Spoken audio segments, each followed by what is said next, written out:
Very good morning అండి. దేశ రాజకీయాల్లో రాను రాను తెలుగు రాష్ట్రాల ప్రాధాన్యం తగ్గిపోతుందండి. ఎస్పెషల్లీ 2014 నుంచి మొదలైంది రాష్ట్ర విభజన తర్వాత. నిజానికి రాష్ట్ర విభజన ఒక ప్రధాన కారణంగా చెప్పుకోవచ్చు తెలుగు రాష్ట్రాల ప్రాధాన్యం తగ్గిపోవడానికి, జాతీయ రాజకీయాల్లో కానివ్వండి, ఢిల్లీలో కానివ్వండి. గతంలో మరి ఉమ్మడి రాష్ట్రం ఉన్నప్పుడు 42 సీట్లు ఉండటం వల్ల పార్లమెంట్లో దీనికి చాలా ప్రాధాన్యత ఉండేది.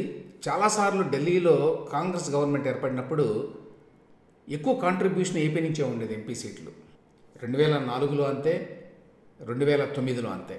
అందువల్లనే ఆనాడు యాక్చువల్గా వైఎస్ రాజశేఖర రెడ్డి గారికి అంత ప్రాధాన్యత కూడా లభించింది జాతీయ రాజకీయాల్లో. అంతకుముందు కూడా వాస్తవంగా చెప్పాలి అంటే తెలుగువారు జాతీయ రాజకీయాల్లో చాలా ముఖ్య భూమిక పోషించారు. మరి సంజీవ్ రెడ్డి గారు లోక్సభ స్పీకర్గా ఉన్నారు. ఆ తర్వాత దేశానికి రాష్ట్రపతి పదవి కూడా నిర్వహించారు. వివి గిరి గారు ప్రెసిడెంట్గా ఉన్నాడు. చాలామంది ప్రముఖులు ఢిల్లీలో కేంద్ర ప్రభుత్వంలో చాలా పెద్ద పెద్ద పదవులు నిర్వహించారండి. స్పీకర్ కావచ్చు, రాష్ట్రపతి కావచ్చు, కేంద్ర మంత్రులు, ముఖ్యంగా ప్రధానమైన శాఖలు కనుక ఒక 5 ఉంటే కేంద్రంలో, అందులో కనీసం 2 తెలుగు వాళ్ళు ఉండేవాళ్ళు. ఆ స్థాయిలో మరి తెలుగు వాళ్ళ ప్రాధాన్యత ఉండేది ఒకప్పుడు. నెహ్రూ ప్రభుత్వం నుంచే ఉన్నది, ఆ తర్వాత ఇందిరాగాంధీ ప్రభుత్వంలో కొనసాగింది, రాజీవ్ గాంధీ ప్రభుత్వంలో కూడా ఉన్నది, ఆ తర్వాత వచ్చిన నేషనల్ ఫ్రంట్లో కూడా అది కొనసాగింది. అయితే దురదృష్టవశాత్తు రాను రాను ఈ ప్రాధాన్యత తగ్గిపోతోంది. రాష్ట్ర విభజన వల్ల ఈ రకమైన పరిణామం జరిగే అవకాశం ఉంది అని అభిప్రాయపడ్డ వాళ్ళలో నేను ఒకడినండి ఆ రోజున. అయితే ఆ రోజున ఏంటంటే రాష్ట్ర విభజన అనేది చాలా పెద్ద అంశంగా అందరి ముందు ఉండటం, ముఖ్యంగా తెలంగాణలో ఏదేమైనా సరే రాష్ట్ర విభజన చాలా ఇంపార్టెంట్, తెలంగాణ ప్రత్యేక రాష్ట్రం ఏర్పడాల్సిందే అనేటువంటి గట్టి పట్టుదలతో ఉన్నారు. కాబట్టి ఈ అంశాలను ఆనాడు ఎవరూ పెద్దగా పరిగణలోకి తీసుకోలేదు. చివరికి మేధావులు కూడా ఆ రోజున చాలా ఇంపార్టెంట్ ఇష్యూస్ని రాష్ట్ర విభజన అనంతరం మరి జరిగేటువంటి పరిణామాలను దృష్టిలో పెట్టుకోలేదు అనిపిస్తుంది. ఆ రోజున ఫర్ ఎగ్జాంపుల్ చిన్న రాష్ట్రాలు అవ్వడం వల్ల మేలు అని చెప్పి చాలామంది మాట్లాడేవారు. విభజన జరిగినప్పుడు చిన్న రాష్ట్రాలు తెలంగాణ ప్రత్యేక రాష్ట్రంగా ఉండాలని చెప్పి కోరుకోవడం, అది చారిత్రక కారణాల వల్ల అది ఒక తప్పనిసరి వ్యవహారం అనుకోండి. కానీ ఓవరాల్గా ఆలోచించినప్పుడు చిన్న రాష్ట్రాలు ఏర్పడడం వల్ల ప్రాంతీయ పార్టీలన్నీ బలహీనపడతాయి, కేంద్రం యొక్క పెత్తనం పెరుగుతుంది. ఎందుకంటే కేంద్రం చాలా బలంగా ఉంటుంది, రాష్ట్రాలు చిన్నగా ఉంటాయి. దాంతోపాటు ఆనాడు ఏం చెప్పారంటే చిన్న రాష్ట్రాలు ఏర్పడితే అప్పటి వరకు కూడా చాలా బలమైనటువంటి పాత్ర పోషిస్తున్నటువంటి కులాలు ఏవైతే ఉన్నాయో రాజకీయాల్లో అవి బలహీనపడతాయి, బలహీన వర్గాలకి, దళితులకి రాజ్యాధికారంలో ఎక్కువ చోటు లభిస్తుంది, వాటా లభిస్తుంది అని చెప్పి చాలామంది వాదించారు మేధావులు. అది జరగదు అని చెప్పి నాలాంటి వాళ్ళు చాలామంది అభిప్రాయపడ్డారు, అట్లా జరిగే అవకాశమే లేదని. మరి ఇవాళ అందరూ తెలుసు ఏం జరుగుతోందో. చిన్న రాష్ట్రాలు ఏర్పడి తెలంగాణ, ఆంధ్రప్రదేశ్, ఇక్కడ మరి సోకాళ్ళు అగ్రకులాలే మళ్ళీ పవర్లోకి వచ్చినాయి. మీరు గమనించాలి, బోత్ తెలంగాణలోను ఆంధ్రప్రదేశ్లోను 2 టర్మ్స్లో కూడా. తెలంగాణలో మరి వెలమలు, రెడ్లు, ఆంధ్రాలో రెడ్లు, కమ్మలు, వీళ్ళే కదా అధికారంలోకి వచ్చింది. కాబట్టి ఆ థియరీ కూడా తప్పు. వీటన్నిటికంటే ఒక తెలుగువాడిగా కనుక ఆలోచిస్తే తెలుగు వాళ్ళ ప్రాధాన్యం బాగా తగ్గిపోయింది విభజన తర్వాత. ఈ అంశాన్ని రేవంత్ రెడ్డి మాట్లాడాడండి, అందు గురించి నేను మాట్లాడుతున్నాను. ఇది నిన్నగాక మొన్న జరిగింది. యాక్చువల్గా ఒక సభ జరిగింది. ఏమిటంటే పిఎస్ రామ్మోహన్ రావు గారిని మాజీ డీజీపీ ఉమ్మడి రాష్ట్రంలో ఆయన, ఆ తర్వాత తమిళనాడు గవర్నర్గా కూడా పనిచేశారు. ఆయన ఆత్మకథ రాశారు. ఆత్మకథను నేను చదివానండి గతంలోనే. యాక్చువల్గా అది పబ్లిష్ అయింది ఈ మధ్యనే, కానీ అది స్క్రిప్ట్ రూపంలో ఉన్నప్పుడే చదివే అవకాశం వచ్చింది నాకు. ఆ పుస్తకం పేరేమిటి? గవర్నర్పేట్ టు గవర్నర్స్ హౌస్, ఇది పుస్తకం పేరు, టైటిల్. ఇది గవర్నర్పేట అంటే విజయవాడ గవర్నర్పేట అండి. రామ్మోహన్ రావు గారు కృష్ణా జిల్లాకు చెందినవారు, ఆయన అక్కడ పెరిగారు గవర్నర్పేటలో. అందువల్ల గవర్నర్పేట్ టు గవర్నర్స్ హౌస్ అంటే తమిళనాడు గవర్నర్గా పనిచేశారు ఆయన. సో టైటిల్ అది పెట్టారు.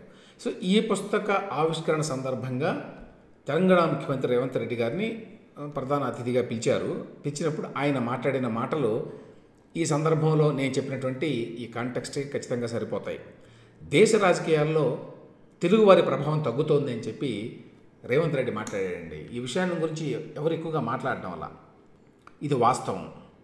దానికి కారణాలు ఏమిటి అంటే నేను చెప్పినట్టు చిన్న రాష్ట్రాలు అవ్వడం వల్ల వీటి ప్రాధాన్యత తగ్గిపోయింది. ఒకళ్ళ దగ్గర 25 ఎంపీ సీట్లు, మరొకళ్ళ దగ్గర 17 ఎంపీ సీట్లు మాత్రమే ఉన్నాయి. తర్వాత 2 విభజించబడినాయి. అందువల్ల ఎవరికి వాళ్ళనే ట్యాకిల్ చేసి బలహీనపరచవచ్చు. ఆ తర్వాత ఇతర కారణాలు కూడా ఉన్నాయండి. పార్ట్ టైం పాలిటీషియన్ల వల్లే ఈ పరిస్థితి అని కూడా అన్నాడు రేవంత్ రెడ్డి గారు. పార్ట్ టైం పాలిటీషియన్స్ అంటే ఇప్పుడు రాజకీయాల్లో గతంలో ఫుల్ టైం పాలిటీషియన్స్ ఉండేవాళ్ళు. రాజకీయం తప్ప మరొక వ్యాపకం ఉండేది కాదు వాళ్ళందరికీ. ఇవాళ అట్లా కాదు. ఇవాళంతా బిజినెస్ పీపుల్, రిటైర్ అయిన తర్వాత ఉద్యోగాలు చేసి 30-40 ఏళ్ళు రిటైర్ అయిన తర్వాత పాలిటిక్స్లోకి వచ్చేవాళ్ళు ఇట్లా ఉన్నారు. దీనివల్ల కమిట్మెంట్ చాలా తక్కువ ఇవాళ రాజకీయాలకి. అదొక కారణం అనుకోండి. కానీ దానికంటే కూడా దీనికి కారణాలు ఏమిటో ఆలోచించాలి అని చెప్పి రేవంత్ రెడ్డి ఆయన అన్నారు. కానీ పార్ట్ టైం పాలిటీషియన్లు అనేది అది ఒక కారణం, కానీ అది ఒక్కటే మాత్రమే కారణం కాదు. చిన్న రాష్ట్రాలు అవ్వడం వల్ల తెలుగు వాళ్ళ ప్రాధాన్యం తగ్గిపోయింది అనేది ఒక అన్డెనయబుల్ ఫ్యాక్ట్. ఈయన ఏమన్నారంటే గతంలో నీలం సంజీవ్ రెడ్డి, పివి నరసింహరావు, ఎన్టీఆర్ ఇట్లాంటి నేతలు జాతీయ రాజకీయాలను శాసించే స్థాయికి ఎదిగారని గుర్తు చేశారు. ఆ రోజున మరి నీలం సంజీవ్ రెడ్డి గారు చాలా ప్రధాన భూమిక పోషించాడండి జాతీయ రాజకీయాల్లో. తర్వాత పివి నరసింహరావు గారు ప్రధానమంత్రి అయ్యారు. ఎన్టీఆర్ ఒక ప్రాంతీయ పార్టీ నాయకుడిగా ఉండి ఆ రోజు జాతీయ రాజకీయాల్లో చాలా ముఖ్య పాత్ర పోషించాడు. నేషనల్ ఫ్రంట్ ఆవిర్భావానికి కారకుడయ్యాడు. మరి కాంగ్రెస్కు ప్రత్యామ్నాయాన్ని నిర్మించడంలో ప్రధాన పాత్ర పోషించాడు జాతీయ స్థాయిలో. తర్వాత చంద్రబాబు నాయుడు గారు కూడా అంటే 95 నుంచి 2004 వరకు కూడా జాతీయ స్థాయిలో చాలా కీలకమైనటువంటి పాత్ర పోషించాడు. ఒక దశలో అయితే చంద్రబాబు నాయుడు గారిని కింగ్ మేకర్ అని చెప్పి జాతీయ మీడియా రాసేది. ఎందుకంటే ఆ రోజున మరి యూపీఏ గవర్నమెంట్ కానివ్వండి, ఆ రోజున తర్వాత అప్పుడు ఎన్డీఏ కాకుండా ఇంకొకటి అనేవాళ్ళు, మర్చిపోయాను దాని పేరు. అంటే వాజ్పేయి గారి గవర్నమెంట్ వచ్చినప్పుడు కానివ్వండి, చంద్రబాబు నాయుడు గారు చాలా కీలకమైన పాత్ర పోషించారు. యునైటెడ్ ఫ్రంట్ గవర్నమెంట్ అప్పుడు కాంగ్రెస్ గవర్నమెంట్, కాంగ్రెస్ ఆధ్వర్యంలో నడిచింది కొన్నాళ్ళు కాంగ్రెస్ జనత. ఆ తర్వాత బీజేపీ వాజ్పేయి గారి ఆధ్వర్యంలో వచ్చింది. ఈ 2 డిస్పెన్సేషన్స్లో కూడా చంద్రబాబు నాయుడు గారు కీలకమైన పాత్ర పోషించాడు.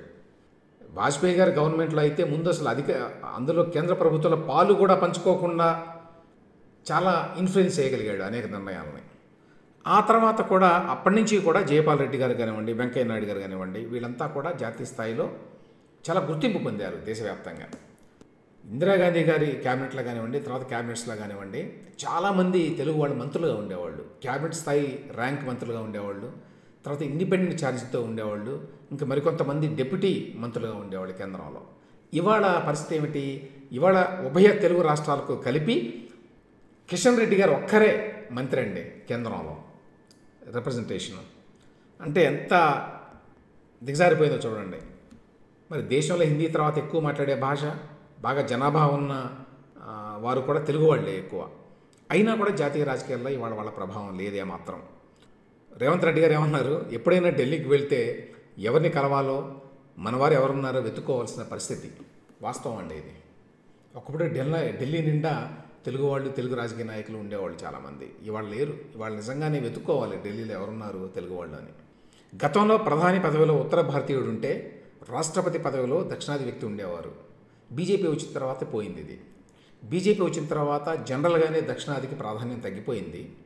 అందువల్ల ఇప్పుడు ప్రధానమంత్రి, రాష్ట్రపతి, స్పీకరు, ఉపరాష్ట్రపతి ఇట్లాంటి కీలక రాజ్యాంగ పదవులు ఏవైతే ఉన్నాయో అందులో ఆ డిస్ట్రిబ్యూషన్ జరగడం లేదు. దక్షిణాదికి తగిన ప్రాతినిధ్యం కల్పించడం లేదు బీజేపీ. ఎందుకంటే అది కొంచెం ఉత్తరాది ఫోకస్డ్గా ఉండేటువంటి పార్టీ కాబట్టి. కేంద్ర క్యాబినెట్లోనూ కీలక 5 శాఖల్లో 3 దక్షిణాది నేతలు కేటాయించేవారు. ఇప్పుడు ఆ పరిస్థితి లేదు. దీనికి కారణాలు, పరిష్కార మార్గాలపై అనుభవజ్ఞులు ఆలోచించాలి అని చెప్పి అన్నాడండి. నిజంగానే ఆలోచించాలి. ఎందుకంటే రాజకీయ ప్రభావం కోల్పోయిన మాట వాస్తవం తెలుగు వాళ్ళు. ఇవాళ జగన్మోహన్ రెడ్డి గారు పరిస్థితి తెలుసు. ఆయన జాతీయ రాజకీయాల్లో పాత్ర పోషించే స్థాయి ఆయనకి లేదు, అందులో డౌట్ లేదు. కేసీఆర్ కొంత ఉండింది, కానీ అనేక కారణాల వల్ల ఆయన కూడా చెడగొట్టుకున్నాడు. తర్వాత ఆయన ప్రాంతీయ తత్వం వల్ల కూడా ఆయన ఎక్స్పాండ్ అవ్వడానికి అవకాశం లేదండి. ఇక్కడ డిఫరెన్స్ ఏంటంటే ఎన్టీఆర్కి, కేసీఆర్కి, ఎన్టీ రామారావు ప్రాంతీయ పార్టీ నాయకుడిగా వచ్చినా కూడా రాజకీయాల్లో జాతీయ భావాలని ప్రదర్శించాడండి మొదటి నుంచి కూడా. ఆ తేడా ఉంది. అందువల్లనే ఎన్టీఆర్కి వచ్చిన యాక్సెప్టబిలిటీ నేషనల్ లెవెల్లో కేసీఆర్కి రాలేదు. ఆ తర్వాత చంద్రబాబు నాయుడు గారు కొంత మరి సాధించగలిగారు నేషనల్ లెవెల్లో. అయితే 2004 తర్వాత ఆయన ప్రాభవం క్రమేపీ తగ్గుతూ వచ్చింది. ఇవాళ సర్వైవల్ మోడ్లో ఉన్నారు కాబట్టి ఏపీలో అధికారాన్ని మళ్ళీ తెచ్చుకోవటమే పరమావధిగా ఇప్పుడు వాళ్ళు పనిచేస్తున్నారు. కానీ జాతీయ రాజకీయాల్లో ఆయన కూడా చాలా తప్పులు చేశారు గతంలో. తెలంగాణ విషయంలో కావచ్చు, ఇతర విషయాల్లో కావచ్చు. ఆ పార్టీ వైఖరి మూలంగా జాతీయ స్థాయిలో ఆయన యొక్క ఇంపార్టెన్స్ చాలా తగ్గిపోయింది ఇవాళ. అది కూడా ఒప్పుకోవాల్సిందే. ఈ నేపథ్యంలో రేవంత్ రెడ్డి యువకుడు కాబట్టి కొంత అవకాశం ఉంది అతనికి. నిన్న ప్రధానమంత్రి గారు వచ్చారు తెలంగాణకి. ఆదిలాబాద్లో అక్కడ చాలా మీటింగ్స్లో పాల్గొన్నారు. కొన్ని కార్యక్రమాలు అవి ప్రారంభించారు. ఆ సందర్భంలో రేవంత్ రెడ్డి మాట్లాడినప్పుడు చూసినప్పుడు ఎవరికైనా కూడా అనిపించేది, రేవంత్ రెడ్డికి ఈ విషయంలో కొంత భవిష్యత్తు ఉన్నది. అతను జాగ్రత్తగా కనుక చేసుకుంటే అతనికి, ఎందుకంటే ఆ మాట్లాడే కెపాసిటీ ఉన్నది. స్థానికంగా రాష్ట్రంలో కేసీఆర్ని, కేటీఆర్ని ఎవరైతే బాగా మాట్లాడతారు, బాగా మంచి ఆర్టికులేషన్ ఉన్నది అనుకుంటారో వాళ్ళని ఎదుర్కొని ధీటుగా నిలబడగలిగిన వ్యక్తి రేవంత్ రెడ్డి. సో రాష్ట్రం వరకు అతనికి సమస్య లేదు. అతను ఎదుర్కోగలడు కాబట్టి జాతీయ స్థాయిలో కూడా పాత్ర పోషించడానికి అవకాశం ఉంది. ఆ రకమైన ఒక అప్రోచ్ కూడా అతనికి ఉన్నది. నిన్న మోదీ గారి సభలో తెలుగు, ఇంగ్లీషు, హిందీ 3 భాషల్లోనూ మాట్లాడాడండి. తెలుగులో బాగా మాట్లాడతాడు, సందేహం లేదు. కానీ ఇంగ్లీష్లో కూడా బాగానే మాట్లాడాడు. హిందీలో కూడా కొంచెం ఇబ్బంది అయినా కూడా మాట్లాడగలిగాడు. ఇవాళ చాలా తక్కువ మంది ఉన్నారు అట్లా అన్ని భాషల్లో అంత ధైర్యంగా మాట్లాడగలిగిన వాళ్ళు. అది కేసీఆర్కి కొంత ఉండేది. కానీ కేసీఆర్కి ఏమో క్రెడిబిలిటీ పోయింది. ఇవాళ ఇతను ముఖ్యమంత్రిగా అయిన తర్వాత మొదటి దశలోనే కేంద్ర ప్రభుత్వంతో, ప్రభుత్వం వేరు, పార్టీలు వేరు, కేంద్ర ప్రభుత్వంతో సహకరిస్తాం, కలిసి మేము పనిచేస్తాము, మాకు తెలంగాణ రాష్ట్ర అభివృద్ధి ముఖ్యము అనేటువంటి రీతిలో మాట్లాడాడు. అంటే ఏమన్నారంటే ఏ రకమైనటువంటి మాటలు మాట్లాడాలో ఖచ్చితంగా అవే మాట్లాడాడు. అది అంత తొందరగా గ్రహించడం గొప్పతనమే. ఎందుకంటే రాజకీయంగా ఎదుర్కోవడం వేరు. తర్వాత పార్లమెంట్ ఎన్నికలు వస్తే ఖచ్చితంగా బీజేపీని, మోదీ గారిని విమర్శిస్తాడు, అందులో ఏం డౌట్ లేదు. కానీ మరి ప్రధానమంత్రి వచ్చినప్పుడు, ప్రధానమంత్రి సమక్షంలో ఉన్నప్పుడు రాష్ట్రానికి మాకు చాలా పనులు కావాలి కేంద్రం నుంచి, మేము కేంద్రానికి అన్ని రకాలుగా సహకరిస్తాము, మీరు చేసి పెట్టండి అని చెప్పి ఆ అప్రోచ్ తీసుకున్నాడు. కాబట్టి అతను జాతీయ స్థాయిలో కూడా గుర్తింపు పొందే అవకాశం ఉందండి. ఆయన ఖచ్చితంగా నిన్న మాట్లాడిన తర్వాత నరేంద్ర మోదీ గారు ఆల్రెడీ బహుశా వినుంటారు రేవంత్ రెడ్డి గురించి. ఎవరితను, ఎట్లా వచ్చాడు, ఎట్లా సడన్గా కాంగ్రెస్కి ముఖ్యమంత్రి అయ్యాడు, ఎట్లా గెలిపించగలిగాడు కాంగ్రెస్ పార్టీని అనే అంశాలు సహజంగానే వాళ్ళు తెలుసుకుంటారు. నిన్న స్వయంగా చూసుంటాడు ఆయన పక్కన నిలబడి రేవంత్ రెడ్డి మాట్లాడినప్పుడు. ఇతనిలో కొంత విషయం ఉన్నది, సరుకున్నది, కెపాసిటీ ఉన్నది అనే విషయాలని నరేంద్ర మోదీ గారు కూడా గ్రహించినట్టుగా నిన్న అది చూసిన వాళ్ళకి ఎవరికైనా అర్థమవుతుంది. ఆ రకంగా జాతీయ స్థాయిలో క్రమక్రమంగా కోల్పోతున్న ప్రభావాన్ని తెలుగు వాళ్ళు మళ్ళీ ఢిల్లీలో ఏమైనా సాధించాలంటే, విభజన ఎలాగో జరిగిపోయింది, అందులో ఏం డౌట్ లేదు. కానీ రాష్ట్రాలుగా విడిపోయినా కూడా మనం జాతీయ రాజకీయాల్లో ప్రభావాన్ని నిలబెట్టడం కోసం తెలుగువారిగా కలిసి ప్రయాణం చేయాలి అనే విషయాన్ని కూడా కనీసం కాన్షియస్గా ఉన్నాడు రేవంత్ రెడ్డి. అది నేను చెప్పదలుచుకుంది. ఎందుకంటే మిగతా నాయకులు ఎవరు కూడా ఆ మాత్రం స్పృహలో కూడా లేరు ఇవాళ. అరే తెలుగు వాళ్ళకి ఆ ప్రాధాన్యత పోయిందే జాతీయ స్థాయిలో ఢిల్లీలో అనేటువంటిది కనీసం ఆలోచన ఉన్నది రేవంత్ రెడ్డికి. అందుకు అతను ఖచ్చితంగా అభినందించాలండి.